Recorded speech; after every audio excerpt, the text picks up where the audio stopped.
Hey guys, it's Carnivore Kipp, and I'm so thankful to say right now, I'm back on track. The past few weeks were a whirlwind. There was tons of carbs, tons of all kind of desserts, tons of all kind of things that I know that I shouldn't eat. Honestly, foods that were poison. And I know that they're poison. And that's just the addiction side rising up, that although I knew, because once you've learned this knowledge about the carnivore diet, you know. And I still chose to eat those things anyway. But I'm so glad that I finally decided to get back on track, regardless of gaining 35 pounds. I know that I'll lose that weight again, and I'm going to lose more weight than that. I'm just so glad that I was able to rise back up and get up again, because there's honestly so many of y'all that feel the same way. I get comments every day of carnivores that, they fell off the wagon and they're wondering how to get back up and what to do. I'm telling you, dust yourself off. Dust yourself off and let's keep going, because it's so worth it.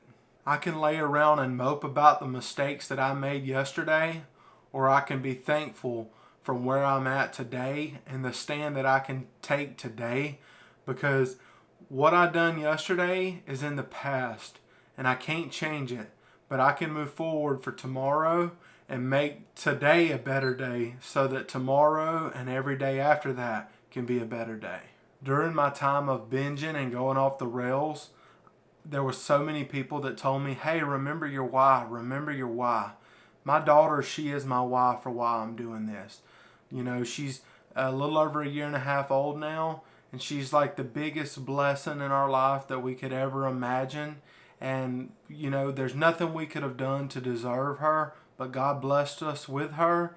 And as a father, and, as someone that's supposed to take care of her and look after her, I need to be the best father that I can be, which also means that I need to be the most healthy person that I can be, so that I can take care of her and look out for her and things like that. I don't want her to have to push me around in a wheelchair whenever she's 20 because the decisions that I made. And I don't want to be in a wheelchair at her wedding and, not be able to give her a proper father-daughter dance. I want to be able to do those things, and I know that if I can make sacrifices now, what I mean by sacrifices is if I can turn away from sugar now, and I can turn away from all the things that I think taste good, because that's all it is. It tastes good. Whenever you have the donut and the cheesecake and all that stuff, it tastes good, it tastes wonderful, but it leads to destruction. I know, at least for me, it destroys my health. My shoulder still hurts. And I don't care if nobody believes me or not. I know that my shoulder hurts. And it's been hurting for the past week because I was cheating and went off the rails. And it's a reminder to me. Honestly, it might sound crazy, but I'm almost thankful for that, because without it, I might keep going even longer without realizing, hey, you're damaging yourself, because sometimes people are doing damage to their body and they don't even realize it. But me, I can tell it within days that my shoulder's hurting. It starts hurting more and more and more. And it's like a reminder to me that says, hey, buddy, whatever you're putting in your body, it's not working. It's hurting your body. And that's kind of one of the things that motivated me to go ahead and get back on track. I mean, whenever Carnivore Quest reached out to me and said, hey, we're going to give you a 5-day challenge, that helped as well, because I knew that whenever I'm filming that video, with the 5-day challenge, it'll help you to stay accountable. And it is helping me stay accountable. And I'm excited about that. And I'm excited about getting that video out for y'all, because I've never did a video that was just what I eat in a day, every day. I've just never done that. And so I'm excited to carry y'all on that journey also. A good friend of mine, Steve Heater, he's got the channel Carnivore. He reached out to me and was telling me, hey, why don't you read the book, The 12 Rules of Life by Jordan Peterson. So that's what I'm going to be doing here for the next week or next few weeks or whatever, is reading that book. I've already, read like a couple chapters, 1 or 2 chapters, and like it's already motivating me to realize that, hey, regardless of all the chaos, all the different things that go on, I'm responsible for me, and I can have a great mindset if I choose to. So I think that's going to help me. In the near future, I want to read Atomic Habits also.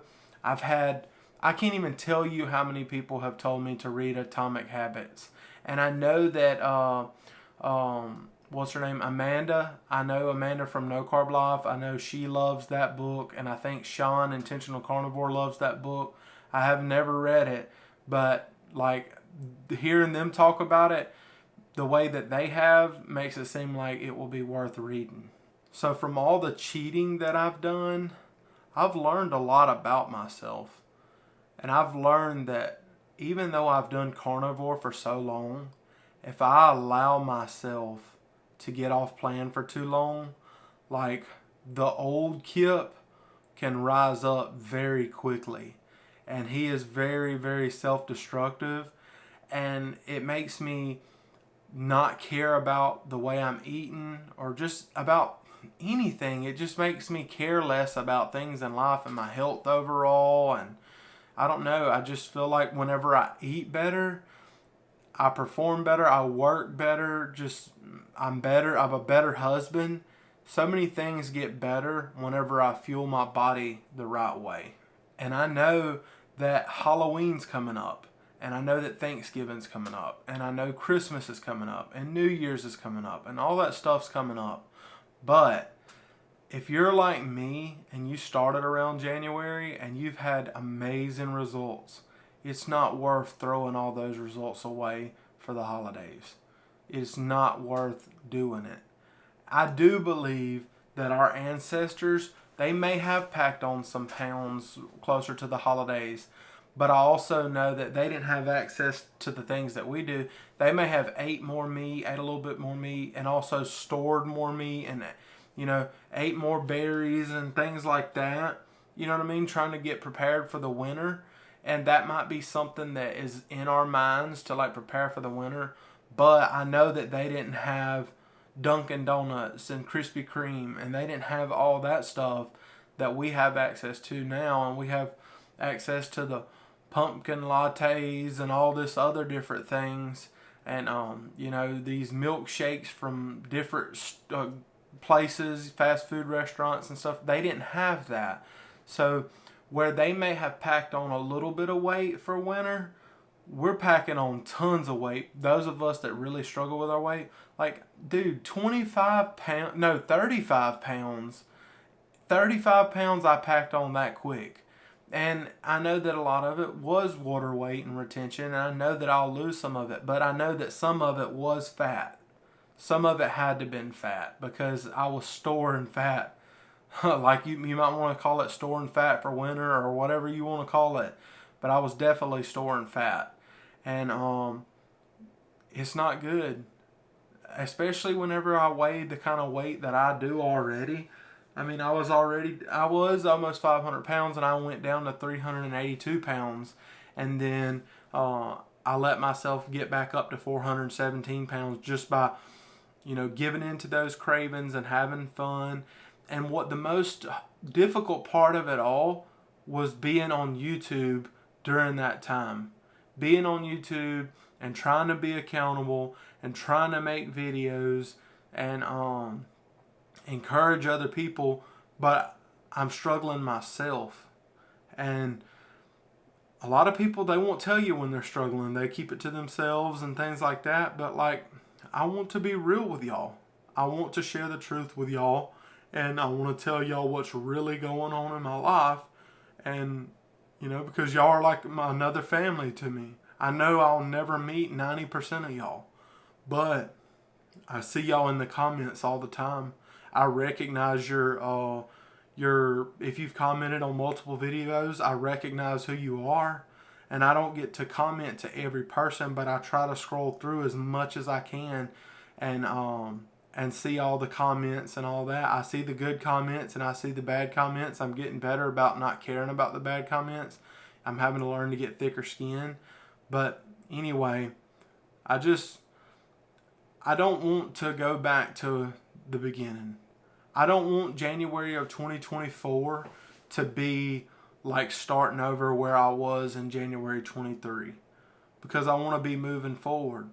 And I don't want to be having to lose the same weight over and over again. You know how people say I lost that same 20 pounds over and over, that same 30 pounds over and over? I don't want that to be my story. I want to lose this weight, and then next year I want to lose even more weight. I want to get down and hit my goal weight. I want to be under 250 pounds.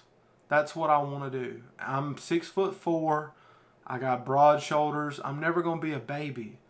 But if I could get down to about 230, 240, even 250, I'll take 250. If I could get anywhere in that range, I'll be happy. And I know I can do it. Whenever I got down to 382, I was only 130 pounds away from the 250 mark. It could happen. I just have to make it happen. The only reason it hasn't happened yet is because of my slip-ups. And I don't want to see that for all of y'all. I don't want us to constantly be on this roller coaster of up and down and up and down, up and down. All we're doing is prolonging it. But I do realize that there are learning experiences in the slip-ups, because I learn something new every time. I learn different things about me that I didn't know. I learn how strong I truly am when I get back up. And I learned the different things that cause me to fall. And like different times it might be seeing different signs at restaurants, or sometimes it's the different smells. Sometimes it's, just talking about that kind of food with a friend.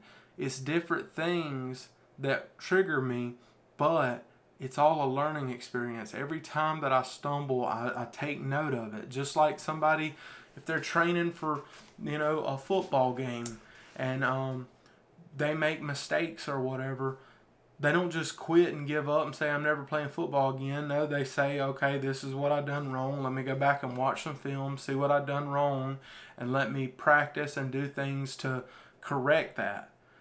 And that's what I'm trying to do now, is correct my mistakes and get better. And I'm not saying that I'm perfect. I know there's a few of y'all, not everybody, there's a few of y'all that would like me to say, hey, I'm never going to slip up again. I'm never going to fall off the wagon again. But I don't want to be a liar. And I don't want to say something, make some promise that I'm not sure if I can keep. Because that struggle still comes up all the time. And so I want to be real, and I don't want to just say, hey, I'm never going to have this again. And then it might be 2 years later I have that thing, and then I'm feeling guilty because I lied to everybody on YouTube. I don't want to do that. But I do want to say that I'm going to give this my all, and I'm going to do better, because it is a learning experience or whatever, and I've learned so much from it. And look, I love y'all, and for those of y'all that struggle, I'm right there with y'all. Even though I'm not exactly where you are, I'm with y'all on this journey. We're doing this together. Let's lose this weight together, and let's get healthy together. I love all of y'all. And thank y'all for all that y'all have done for me and for my family. Most importantly, thank you for the prayers.